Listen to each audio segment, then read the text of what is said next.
I know it is very difficult to practice patience for all of us. It is easier to say to be patient. It is easier to advise to be patient, but it is easy to, and also it is easy to talk about patience, but to practice this quality, it is really, really challenges for every one of us. So although it is difficult, although it is challenging, we have to practice this amazing quality that brings the happiness and the calmness and peace to our life. So let's talk about how to practice patience according to Buddha's teachings. So in Buddhism, patience is considered as the greatest virtue. In Dhammapada Verse number 184, the Buddha says, patience is the highest virtue. The Buddhas say that Nibbana is supreme, and the one who harms others is not a monk, and one who destroys others is not a monk. So in Buddhism, a bigger space and a bigger value is given to the patience, and to practice the patience as the practice of patience as an inner quality. Not just to talk about it, not just to read about it or to learn about it, but the real practice. So in Buddhism, the greatest quality in Buddhism, the greatest virtue is considered as the patience also. So what exactly is patience?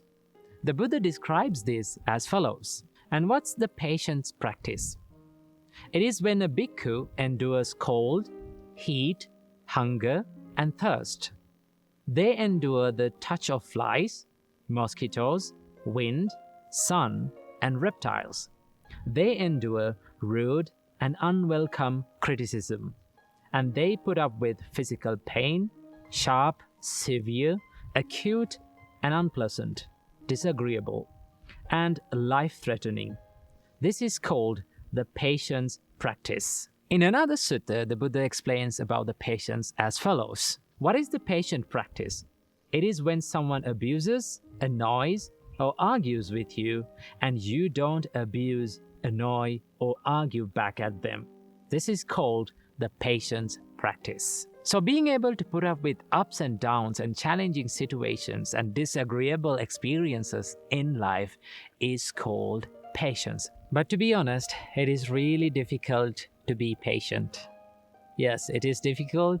It is going to be difficult, and it will be always difficult. It will never be easy, because that's the nature of all good practices in life. The Buddha said, what brings the happiness to your life, to practice such qualities, is the most difficult thing that you have to do in your life.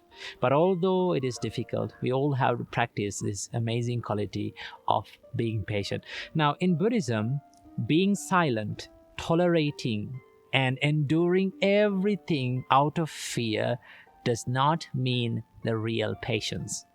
In Buddhism, the real patience comes with a deeper meaning of life. When someone has a deeper meaning of his life, and when someone knows the true nature of life, then it's very easy for that person to be patient and to practice the amazing quality of patience. Normally, when we tolerate and when we become silent, the reason why we become silent is because of the fear.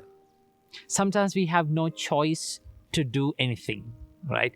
In that case, we become silent. But the Buddha says that that is not the true patience.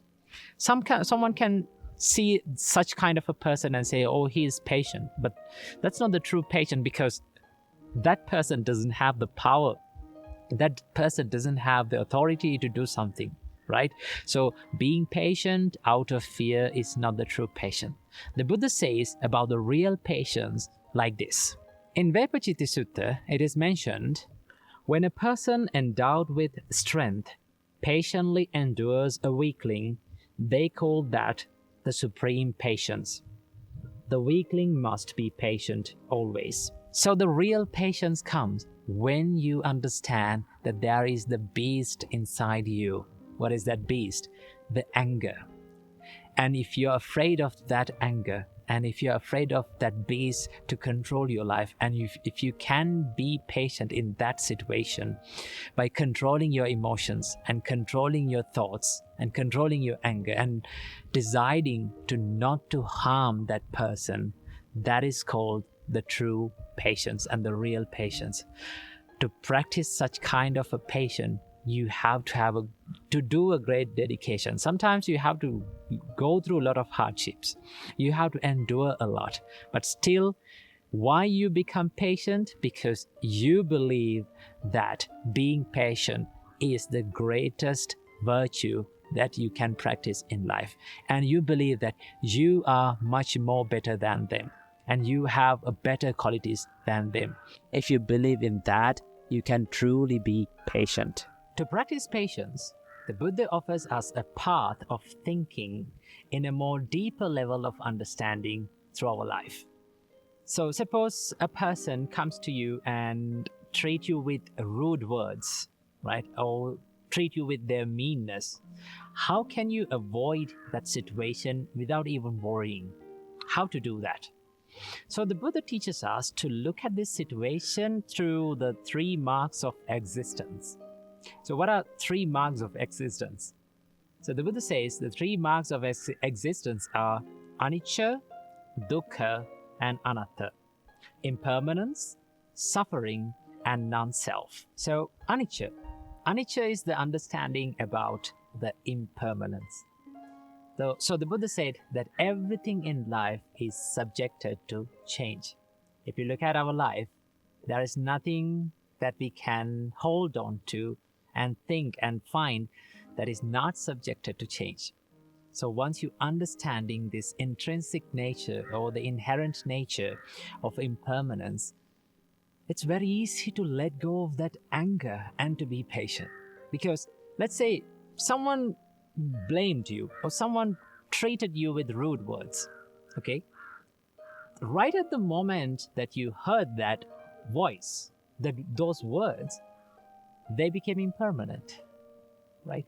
But here's the problem. Why does we hear the same thing again and again, what they said in our mind, and we keep creating that chain of thought, and we keep creating that anger in our mind? Because the mind has the nature to recreate everything that we heard or what we experienced, okay? So we think that they abused me, they hurt me, and they treated me with these rude words, so I should not be treated like this. But in reality, those words had been impermanent now. They have been vanished. For an example, the words that you heard from me before, now everything has been vanished. They don't exist. That's the reality of life. But once you're understanding this true and intrinsic nature of impermanence, it's very easy to let go of the anger because you don't find anything to hold on to now. What is the word that we have to hold on to now in this moment to be angry? No, it has gone. So once you understand this true nature of impermanence, it's very easy to practice patience. And the second thing that we have to understand is dukkha.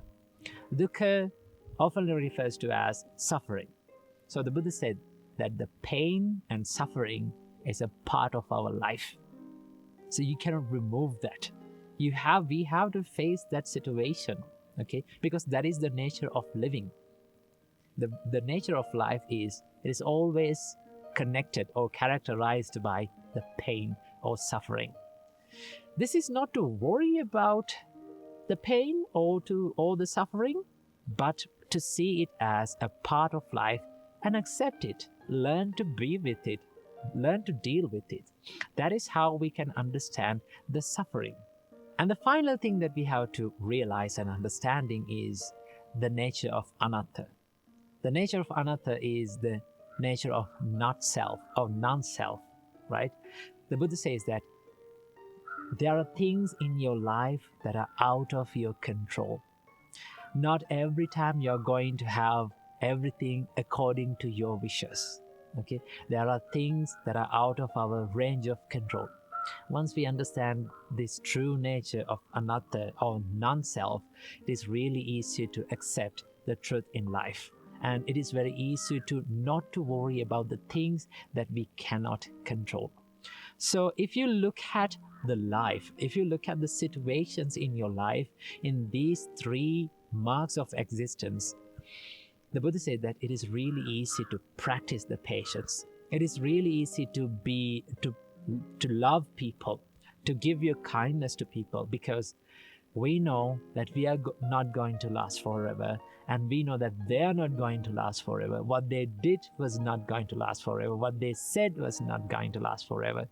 So we can let go of the anger and we can move on. So these are the few things and few realizations that will help us to practice the patience in your life. So keep this in your mind and be patient. Namo Buddhaya.